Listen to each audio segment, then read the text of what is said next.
Time for another classic German beer style. This week, I'm brewing a Weissbier, or more specifically, a Hefeweizen.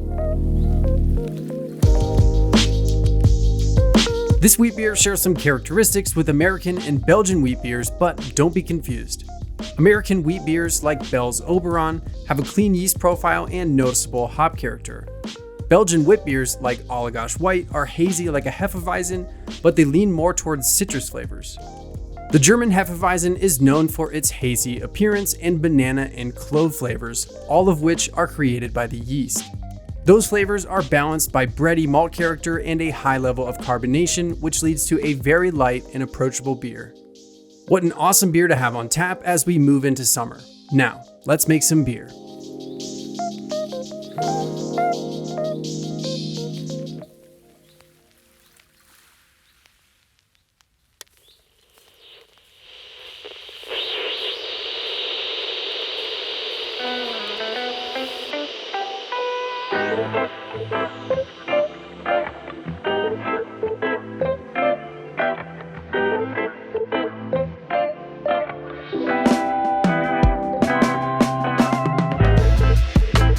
For this beer, I'm starting with some reverse osmosis water, and I'm adjusting the water profile to match the yellow, dry water profile in Brewfather to make sure it's nice and refreshing. Now, obviously, I don't want it to be fully dry and crispy in the end, but with all this wheat, it's easy to push the body too far. We want light and approachable, and this water profile should help strike that balance. For the grain bill, I'm going with half wheat and half Pilsner with a small addition of dextrin malt, targeting an original gravity of 1046. And since I'm using so much wheat, I'll definitely need some rice hulls. Now, let's start mashing in at 110 Fahrenheit or 43 Celsius.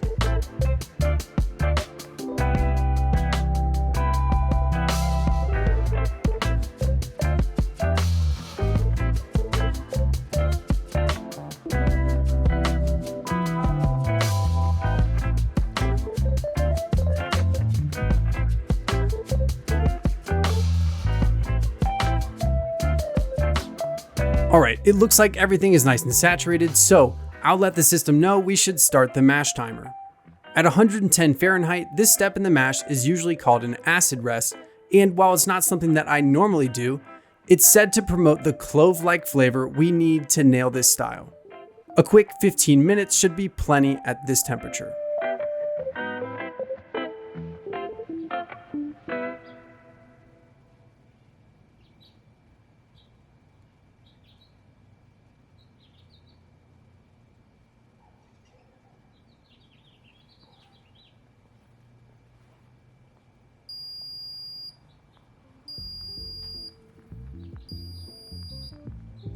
With the first mash step complete, we're heading up to 140 Fahrenheit or 60 Celsius for 30 minutes.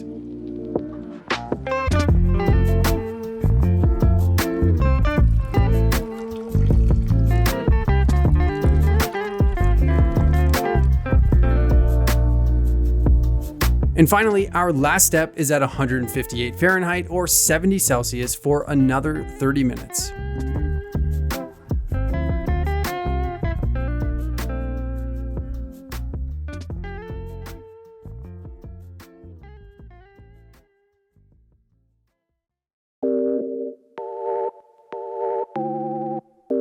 This mash started at 110 Fahrenheit or 43 Celsius, and I held it there for 15 minutes. From there, we moved up to 140 Fahrenheit or 60 Celsius for 30 minutes, and then 158 or 70 Celsius for another 30 minutes. Now, it's time to yank these grains and get our boil started.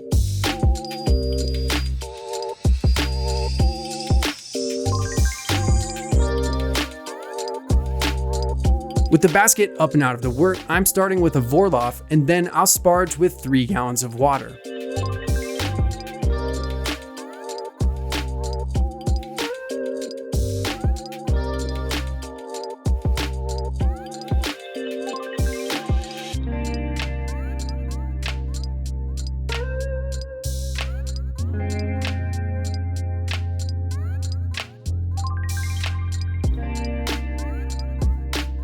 While that's running, I'm adding 10 grams of pearl in a first wort addition, which should provide about 6.5 IBUs.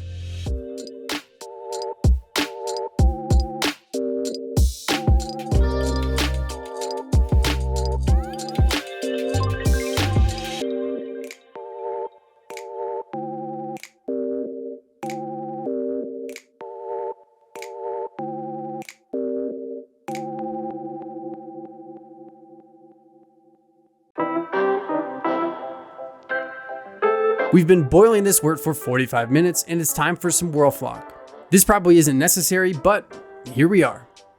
It's also a great time to start sanitizing the chiller.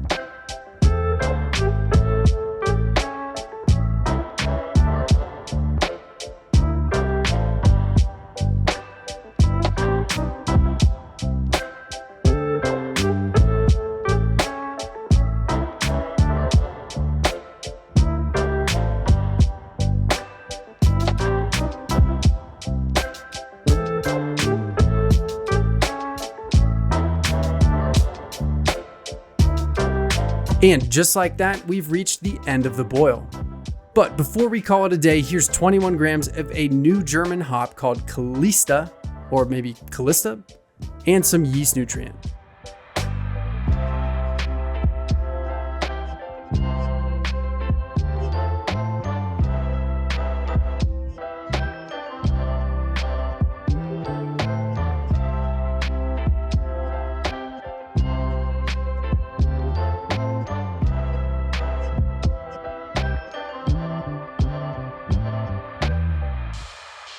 Now, let's chill this thing down and get ready for fermentation.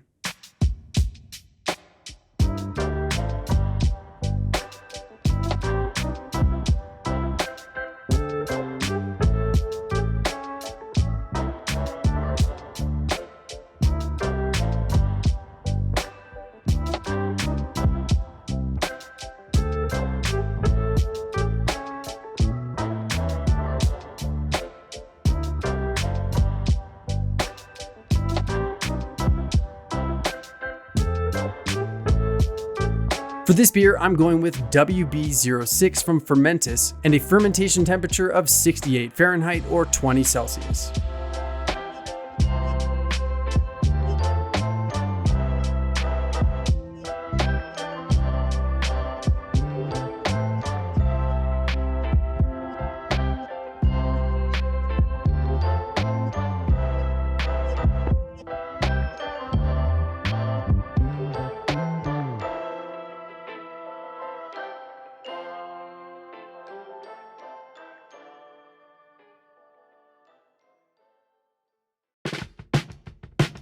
By the next day, this beer was off to the races. I started at 68 Fahrenheit and by day 6, things started slowing down.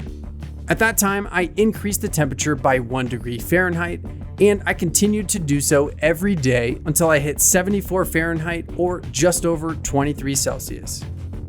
With an overshot original gravity of 1055 and a final gravity of 1008, this beer finished at about 6.2% ABV. Let's see how it turned out.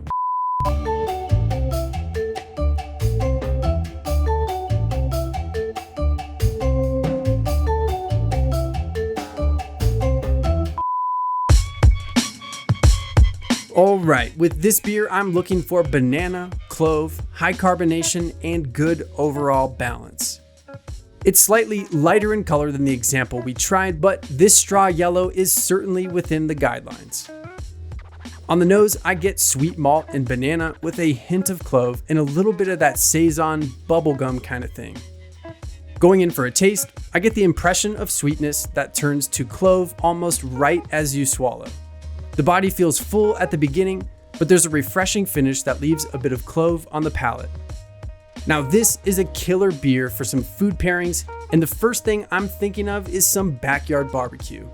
Pair this with a smash burger or grilled brat and you'll be the hero of the neighborhood. At this point, this beer is already almost 2 months old, and while it's cleared up over time, the flavors have remained fairly consistent. The one thing I'd consider changing in the future is trying to add a bit more caramelized sugar flavors, and I think there are a few ways to make that happen. You could use a decoction mash, You could increase the boil time, or you could just add some melanoidin malt.